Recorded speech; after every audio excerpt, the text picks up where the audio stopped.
everybody. Hey. We'll Make Creations here. I'm G. I'm Sherry. And today we're going to teach you how to do an airplane caddy. What is that? Well, it's a caddy to carry on the plane with you and hook to the back of your seat.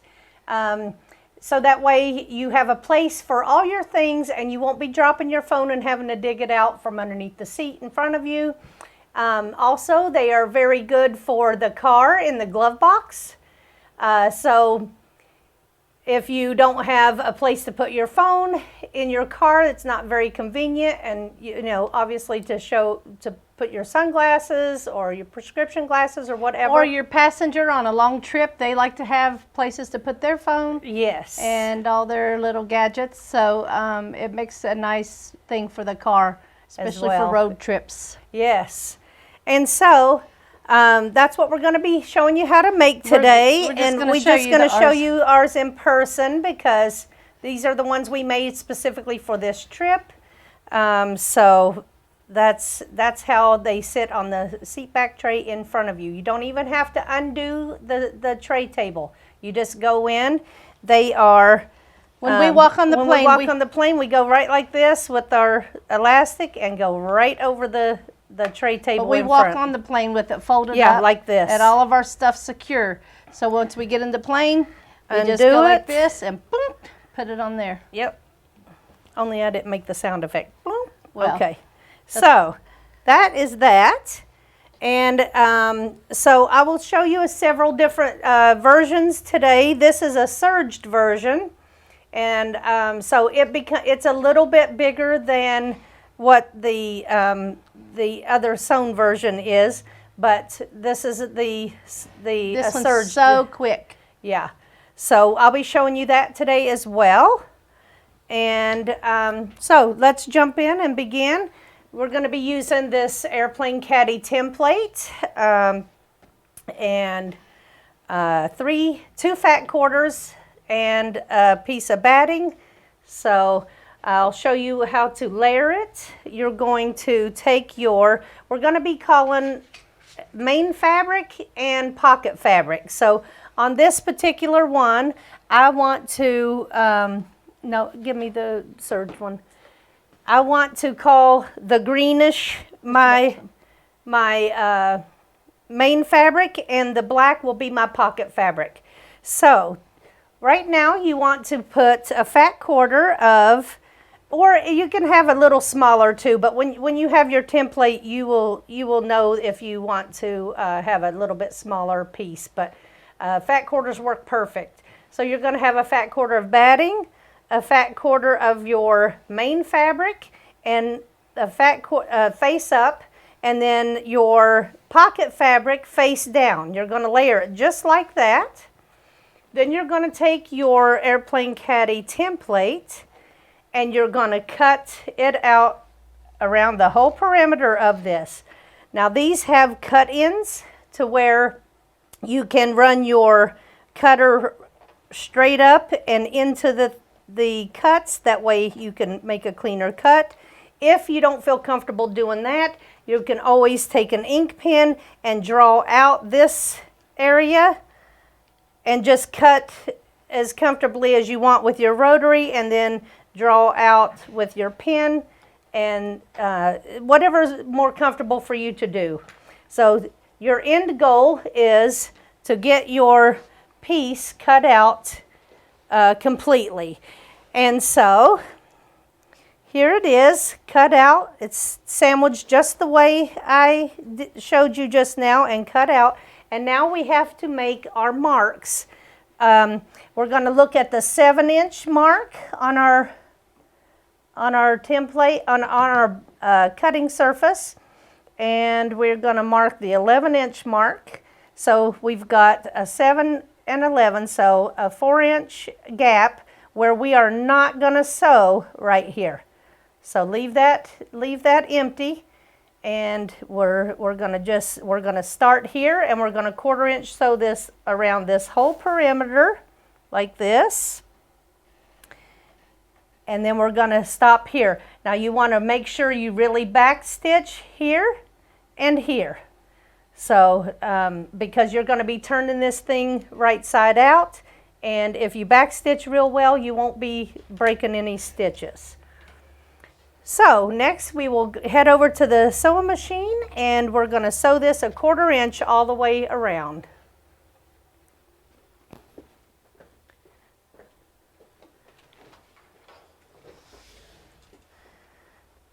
All right. I'm just using a 2.4 stitch length. I'm using a HP2 foot. It's a skinny walking foot. And I'm going to just drop my needle, and then I'm going to come and back stitch a few times to make it strong right there.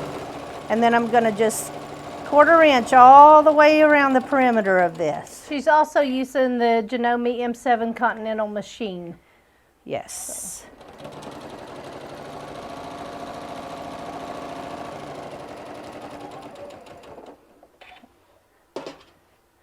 So I'm just going to take my time around these corners.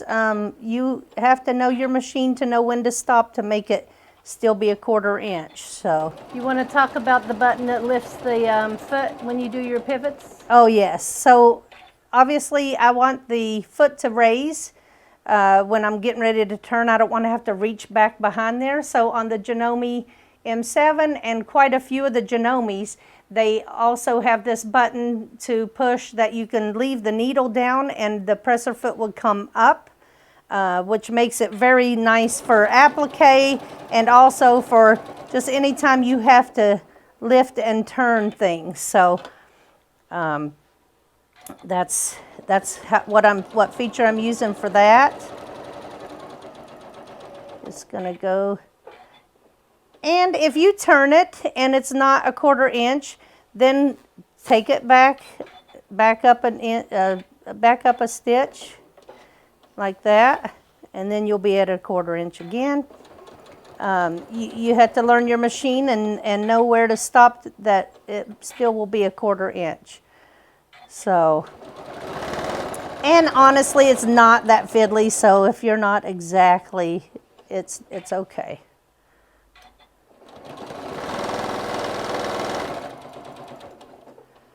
Okay.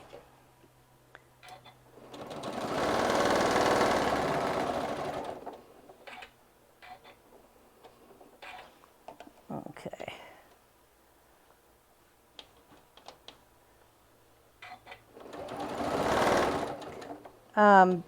You can also pin that. See how she just had to rearrange a little bit? You Yeah. can pin that if you feel more comfortable doing that. Pin or clip, however you are more comfortable doing it. These go really, really fast, especially if you are going to be using the serger, which I will show you that version as well. It does make a difference in the size. The surged ones are a little bit bigger, but they all do fit the tray table in front of you on the airplane. On several different airlines, we have tried these. Every time we travel, we've been having them for a couple years now, and every trip we have people asking if we'd sell it to them, or do we have any with us so we could sell it to them right on the spot. We've had people want to make orders with us. So these make an excellent gift for the people that you know in your life that love to travel. So we have stitched 1/4 inch all the way around the perimeter of this. Now we're just going to take our precision scissors and we're going to cut the bulk from the corners. Be careful not to cut your stitches. Right. And also, first I like to do all my corners, just reducing the bulk. And then I will go back and do little slits on all those little indents right here. So I'm going to take my scissors and do a cut just here a little bit. Not enough to cut the stitches, just to relieve some stress right here for when we're turning it through. And they turn much easier if you make just a little slit into that. Just be extra careful not to cut your stitches. Okay? And that's done. So we will now flip this whole thing right side out. Now when you're sticking your hand in here, make sure that you are going in between the two fabrics and not in between a fabric and a batting. So you're going to go right like this, flip the whole thing, and then Where's your stick? I call this my mommy stick. This is how we push out the corners. First I'll get it pretty much around, pretty much pushed out. And then I will take my mommy stick and go in and push out the corners better. It looks like a mess right now. You can't even tell what's going on, but in a minute it'll come to life.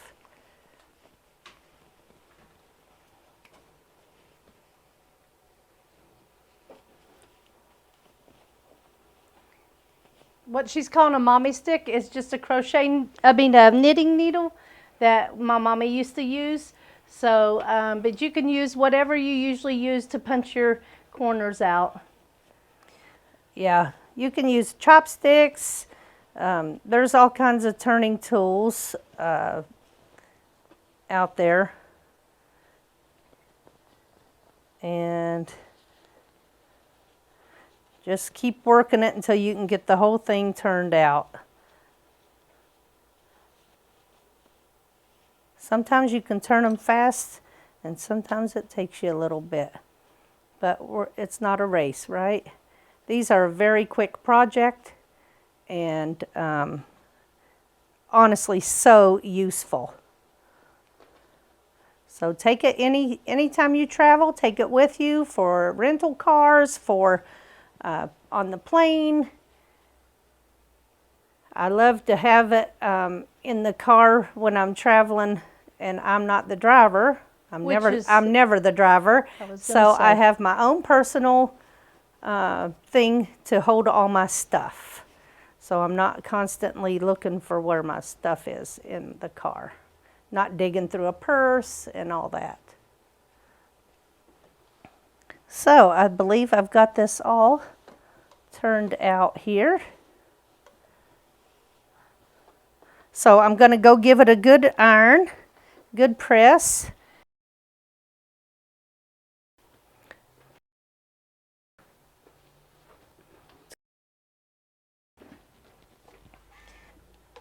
And we will, I like to straighten it with my needle here first. And then you're going to tuck this opening in, where the opening is. You're going to tuck it in as if it was sewn. Okay, just take a look at it and see if it's following along.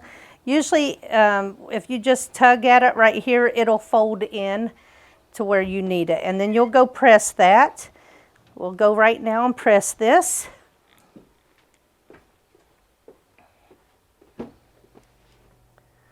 So I'll put it nice right here.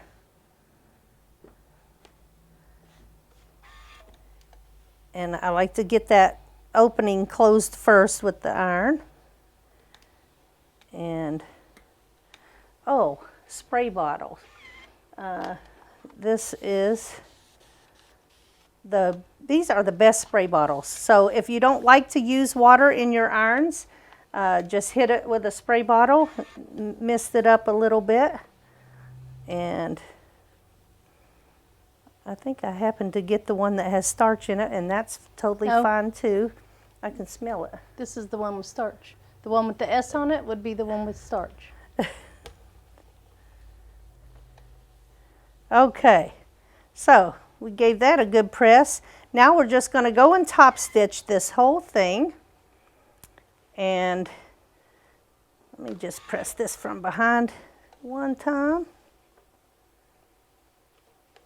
And this is where you decide which fabric you want for your pockets. Yeah, if you wanted to change your mind, you could totally change your mind. I'm going to be using the green as my main fabric, and so when I flip up the pockets, it'll be the black. If you wanted to change your mind, you could flip up the pockets this way and have it that way. So you can make up your mind, you know, right now.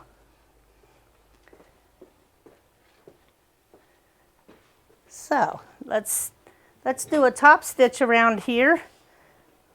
I'm going to use a 3.0 stitch length, and I'm going to go ahead and pull up my thread so that I don't have, oh, I'm going to top stitch it this way. I'm going to pull up my thread, and so I don't have a rat's nest on the back of here. So I'm going to needle down, needle up, and pull up my bobbin, and grab a hold of that bobbin thread. Sometimes the bobbin thread will pull up to where you can see it very easily, and sometimes it doesn't. So there we go. And now we are going to just top stitch all around. I'm using black thread, that way you can see what I'm doing on this green. And I'm just going like 1/8 of an inch all the way around and give it a nice aesthetic.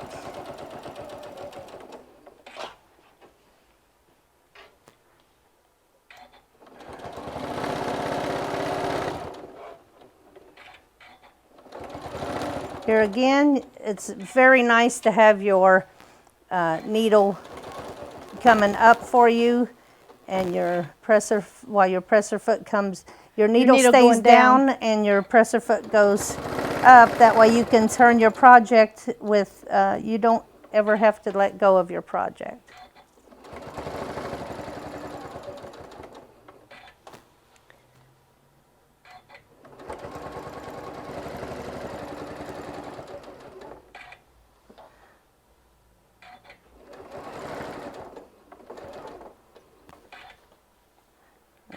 Okay.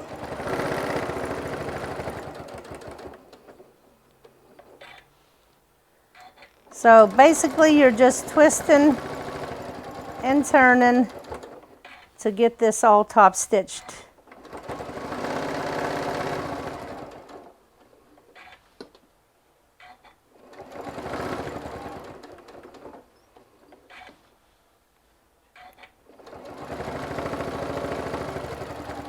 And next we will change our machine out for quilting.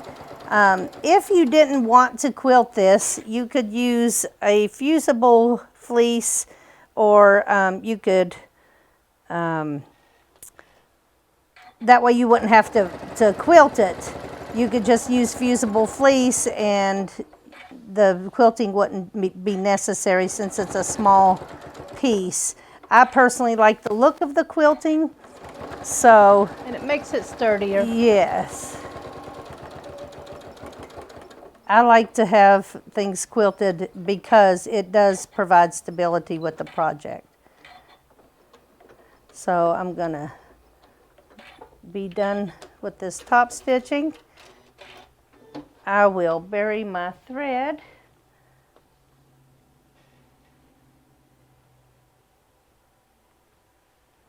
If I can find my needle. Here. Thank you. Okay. Let's just bury this thread in here.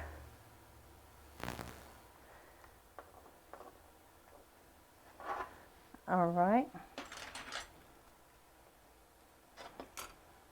Give a little scratchy scratch and you won't even be able to tell where you did that. And Now, we're going to switch this machine out so we can quilt this up. If you didn't want to quilt, or if you did it with fusible fleece, you could go ahead and bend your pockets up. I like to pin it in place like this. I'll just show this real quick. I'll pin them all in place like that, and then I'll start zigzagging them on. But we're going to quilt it quickly. So I'm going to change this machine out to my quilting mode.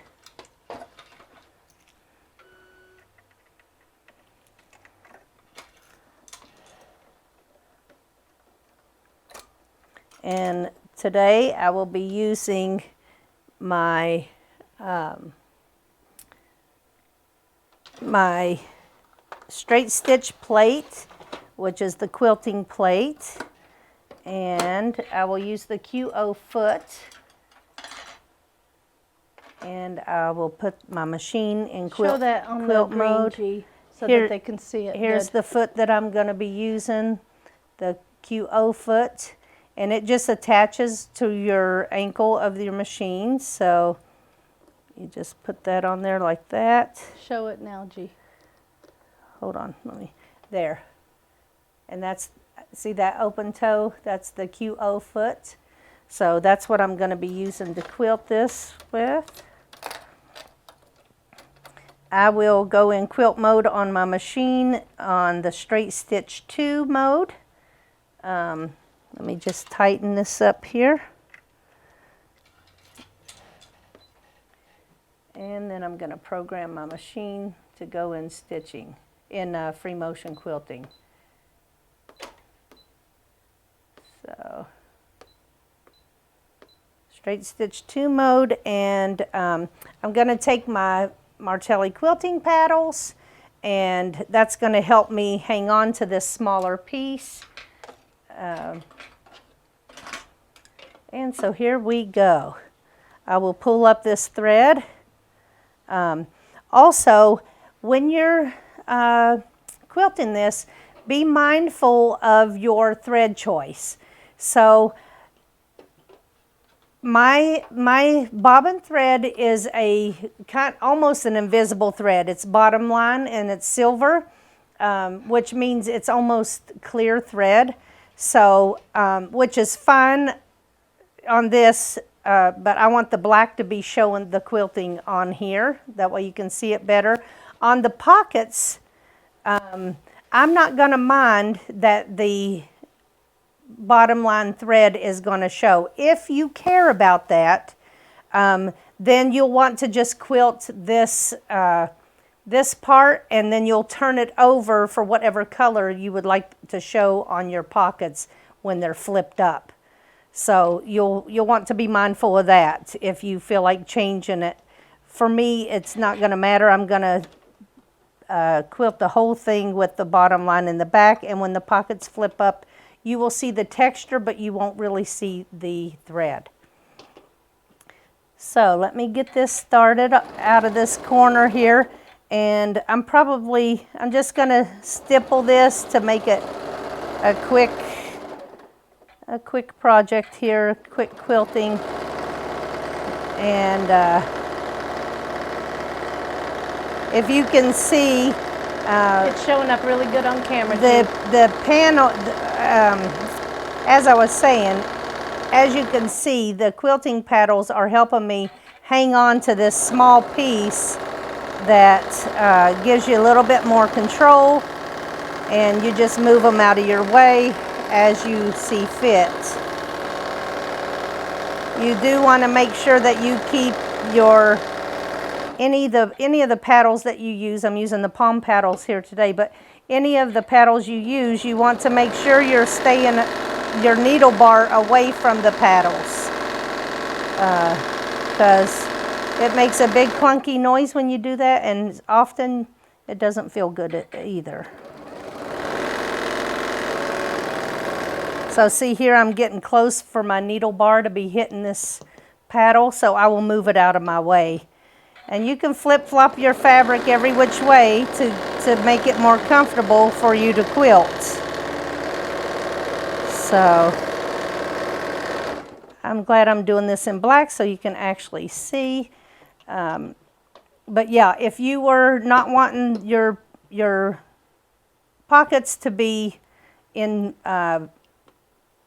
your bottom line thread, your bobbin thread, then you would just quilt this top, and then you can flip it over and use your top thread on your pockets in the back, because they will be flipping up. Hopefully that made sense. So I'll go down in here.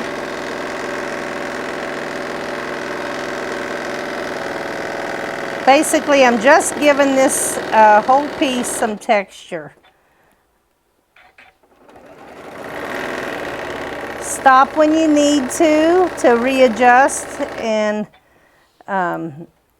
just make sure you're in a comfortable position. Now this, I really should be closer to here, so I'll just stop and reposition. Whatever you need to do to get control over your piece. Obviously, you got to make sure that the Magic, which is the no-slip grip, doesn't touch your machine, because it's not going to move.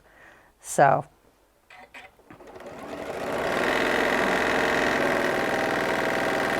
with stippling, you know, there's no rules. In any of my quilting, there's no rules. You want to try not to cross your stitches, but if you do, it's not the end of the world. It'll be fine. It'll probably, you will probably be the only one that will notice that.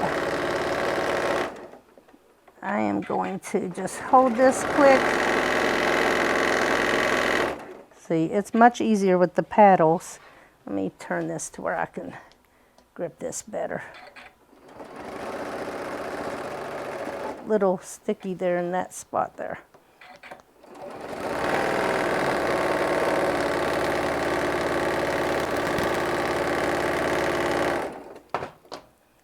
Okay, and just a little bit more and we're done with this part.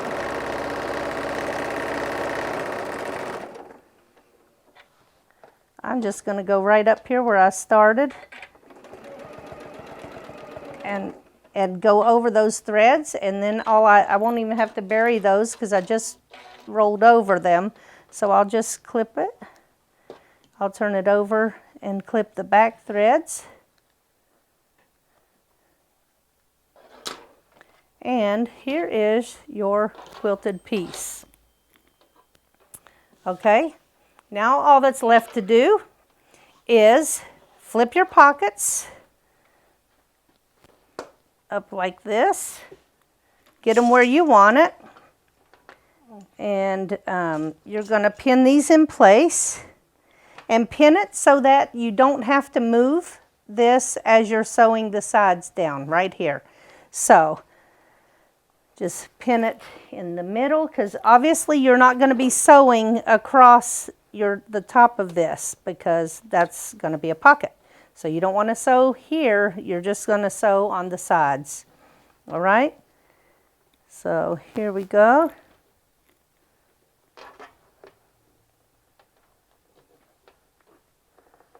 Okay.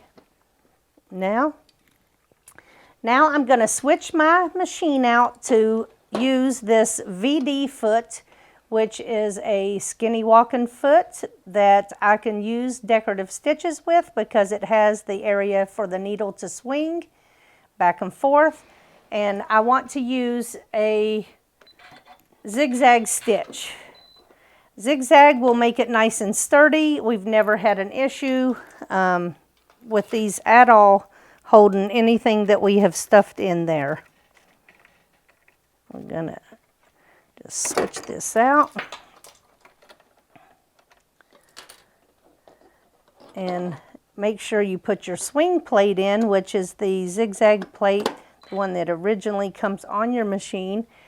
Because of this area here, it allows your needle to swing back and forth, and Create the zigzag stitch. you can zigzag till your heart's content. So we will put this in zigzag mode.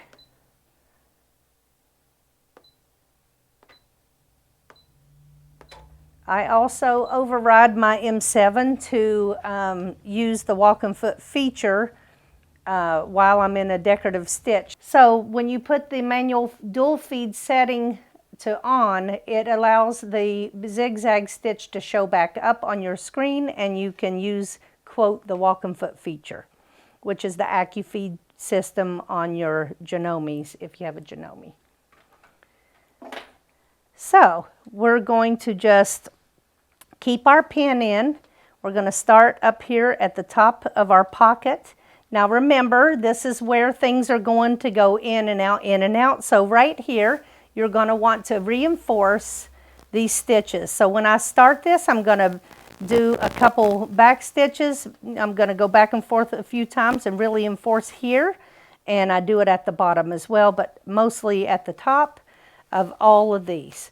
And normally I do all the right sides first, and then I turn it around and do the left side. So just stick with me and you will see how easy this is. So a little tip on using this VD foot, where I'm looking is at the space in between the foot, because I have chosen my middle zigzag stitch. And so if I keep my fabric, the pocket, if I have that, the middle of the foot follow along the edge of that pocket, it'll zigzag on there just fine. So here we go. We're going to go a few stitches, and then we're going to back it up and go and back it up and then go straight through. We're going to back it up here and then cut it off. Okay. We're going to just cut our threads so they don't get in the way.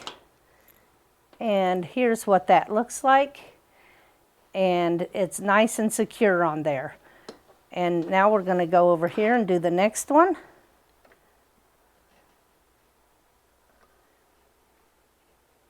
Going to go start, do a few stitches, go back, stitches, go back, and then go straight down through there.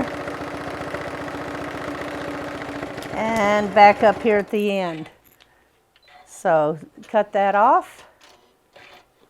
And we've got that second line of stitching done.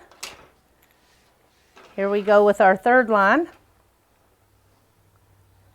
We're going to drop our needle right here.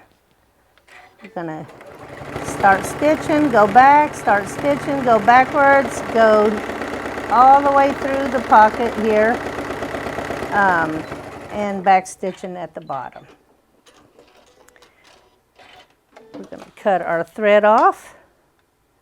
Now we can do the other side. So I like to switch it this way and just start here. So I'm going to start at the bottom here and go towards the top. It's easier that way. And we'll just start and just back up a little bit and then go straight up through here. And then when you get to the top here, you want to back it up,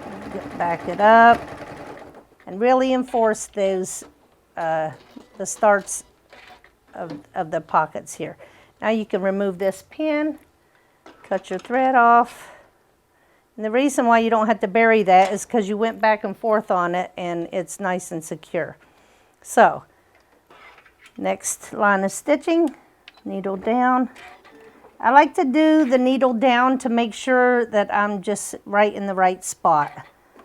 And back it up, and then here we go up through here. Stitching it on real nice, and then we'll back it up,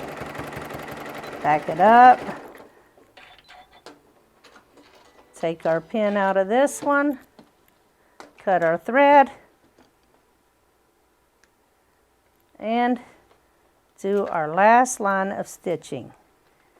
I'm going to drop our needle, do a few stitches, back it up, and keep going right through here. Back it up a couple times, nice and secure. Take your pin out, cut your thread, and you're almost done.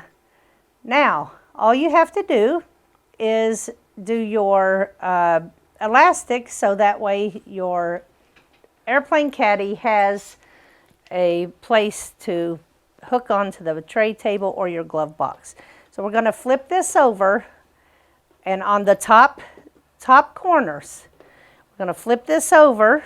We're going to take a 2.5 inch square,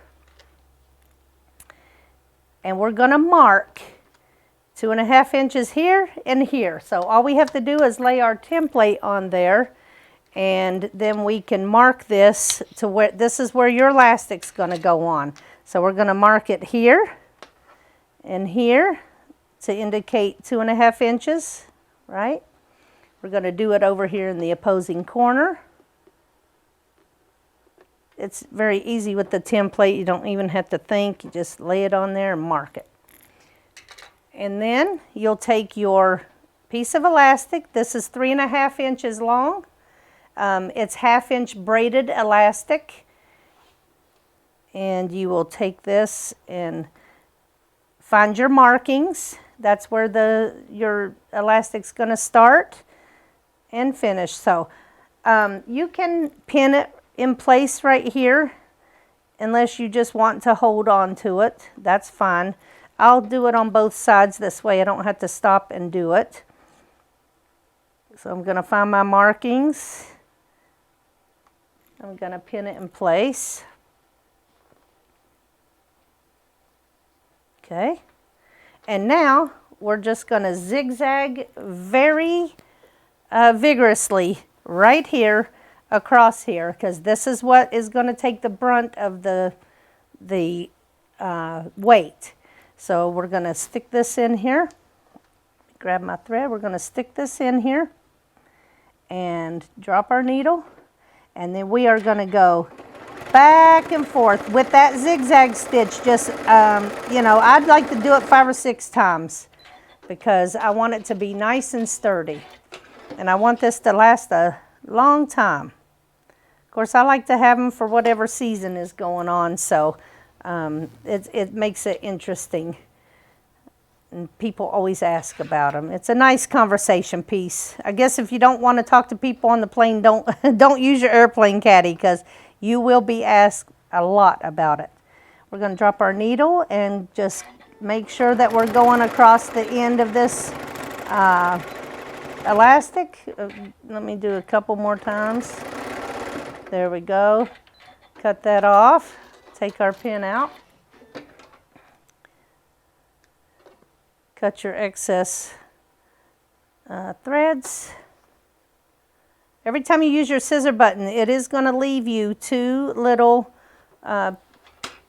pieces to cut off. So, and after I sew this elastic on, we'll go through and trim all the threads. But we're going to stick this in, drop our needle, going to go back and forth, 3, 4, 5, 6 times. Whatever makes you feel comfortable, but I really like to do it a lot. And then here, drop our needle. I like to drop that needle just to make sure I'm in the right spot. And let me do a couple more times here. And there we go. Remove our needle, our pin, I mean. Clip our threads. Let's just clean this up a little bit by trimming off all these threads. On this black and white, you really don't see my threads, but go through and tidy this is the back. No one's ever going to see that, but tidy it up. And, oh, I didn't clip the ones off the front though. Those will be seen. Now, if you care what color this is a black and white theme, so I don't care that my bobbin thread is showing on the top. Just be mindful of that in case you want to have a different thread showing. All right, so now we will show you a different version. This is going to be a serger version, mostly done on the serger. You're just going to make 6 sewing lines basically with your sewing machine. So we've got our quilted piece already. Since it's going to be on the serger, we're just going to go over there with our quilted piece, and we're going to serge the top and sides here and the tops of these pockets. So we'll head over to the serger and show you the serger version of the airplane caddy.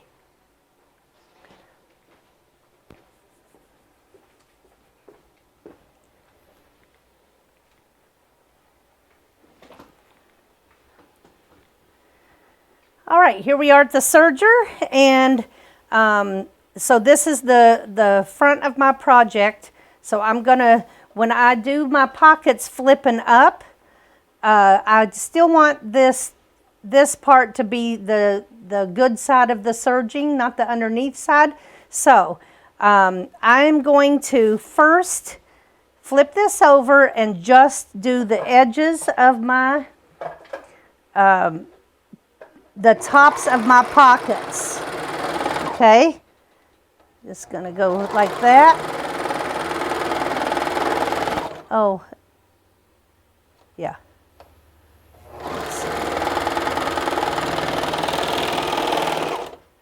And I'm gonna clip all these.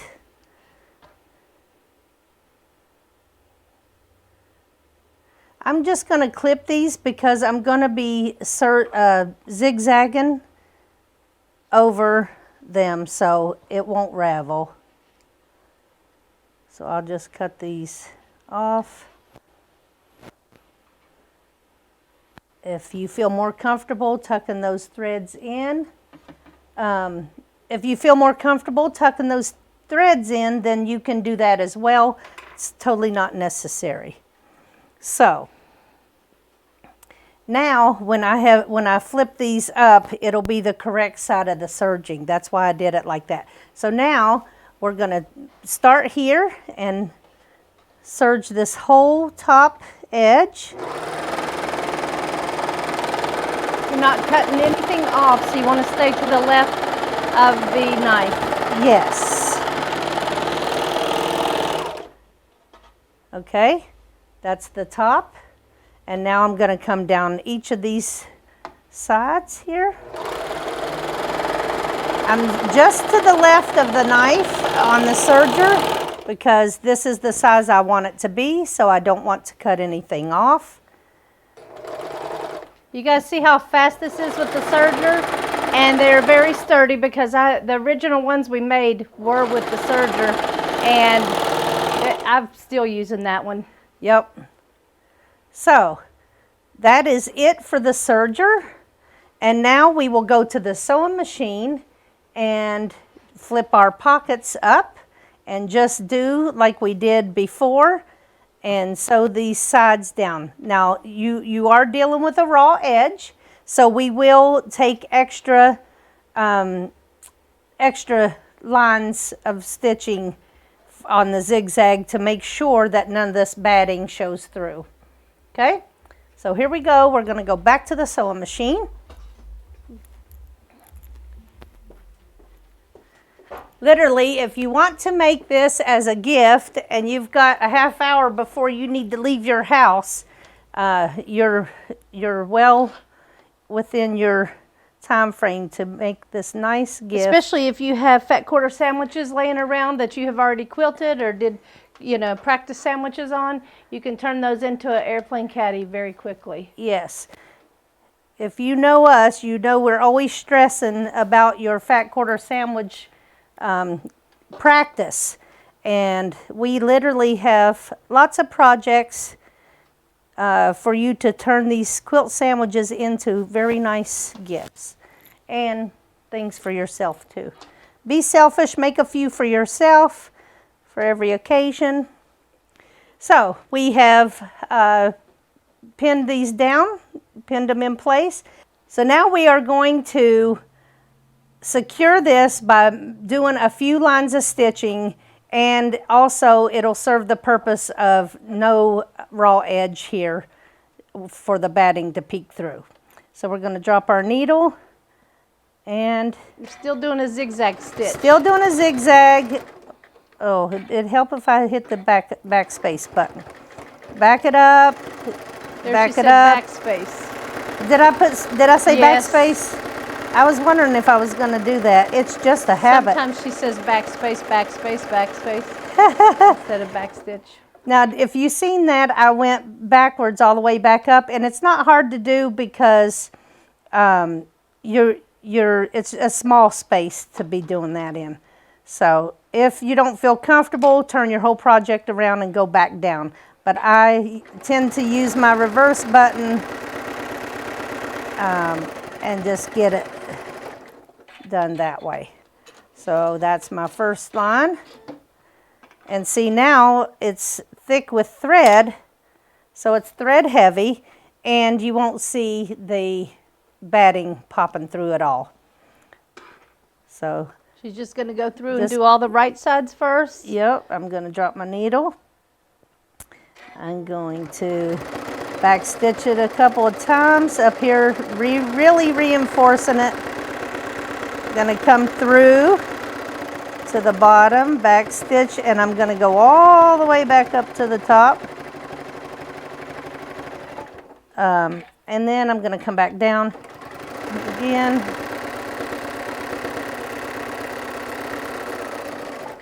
And cut that off.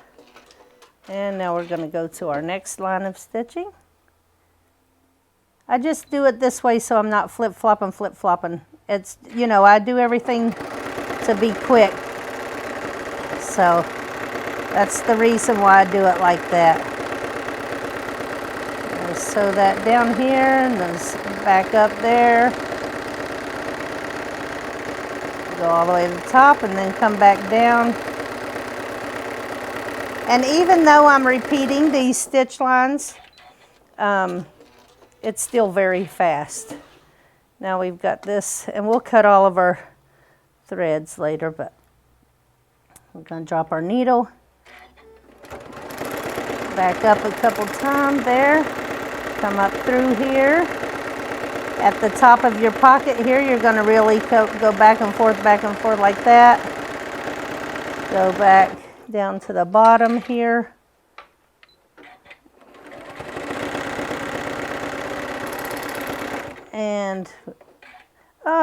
And then if you look and you see any more batting, just do it again.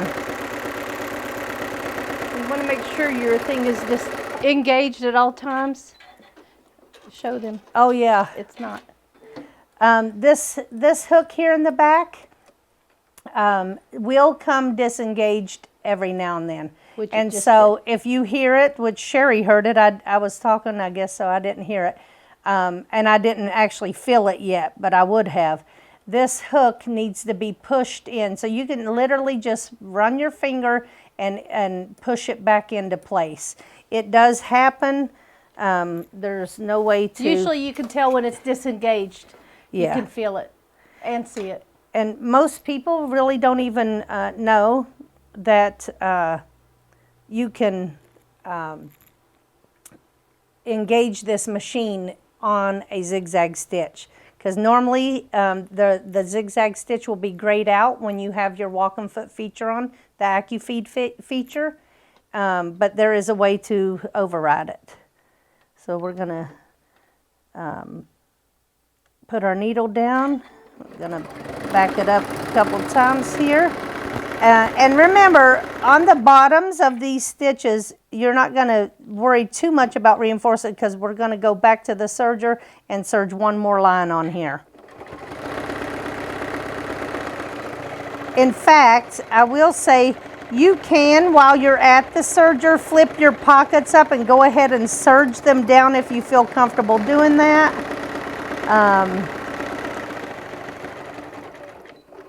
However you want to do it.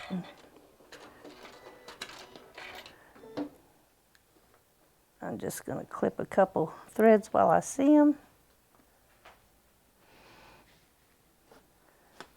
Okay, now we've got one more line of stitching here.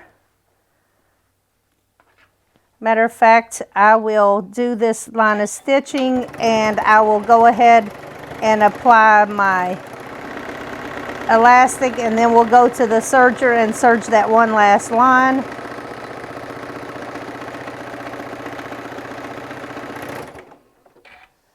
Okay, we're going to go up one more time. And we're going to take all of our pins out and cut our threads a little bit. Going to take our 2.5 inch square and mark. Make sure that you are marking in your upper right and left corners. So look at them, you know, look at it and then put it down to mark your corners so that way you don't mark the wrong ones. How do I know that? Been there, done that. Okay, 2.5 inch square, marking here and here, which will indicate where you put your elastic to sew it on it. So I'm going to put my elastic at this mark and at this mark and hold it in place with a pin out of the way of my stitching so I can stitch without removing that pin.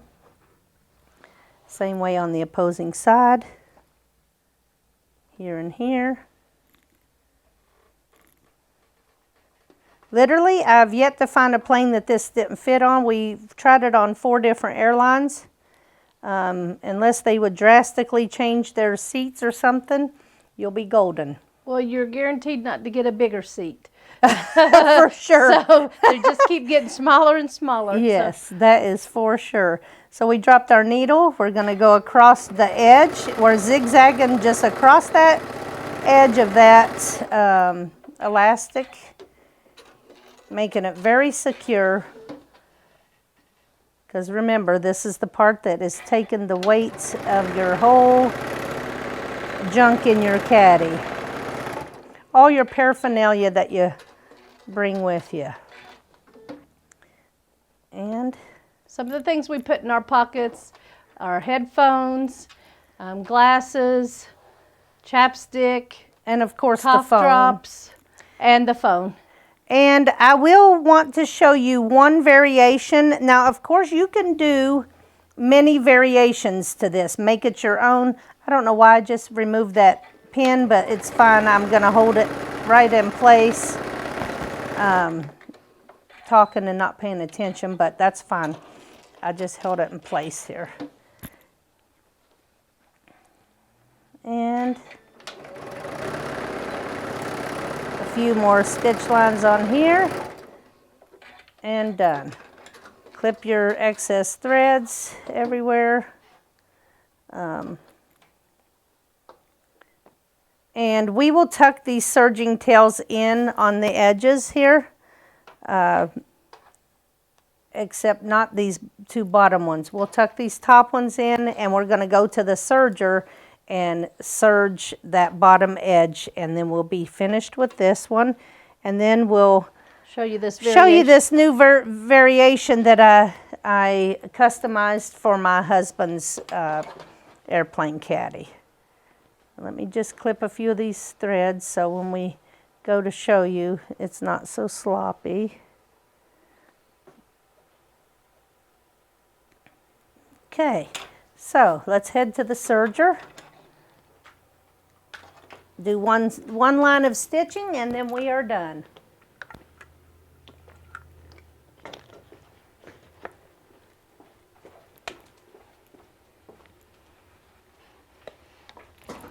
Okay, here we go. This tail we didn't have to tuck because we're going to serge this. So,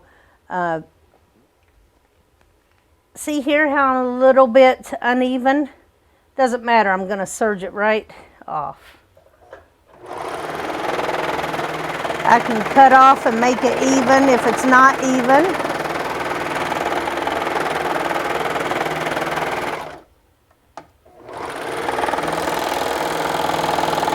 And now I'll need to tuck these tails in.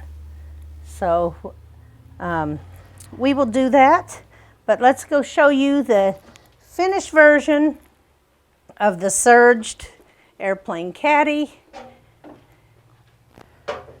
There you have it.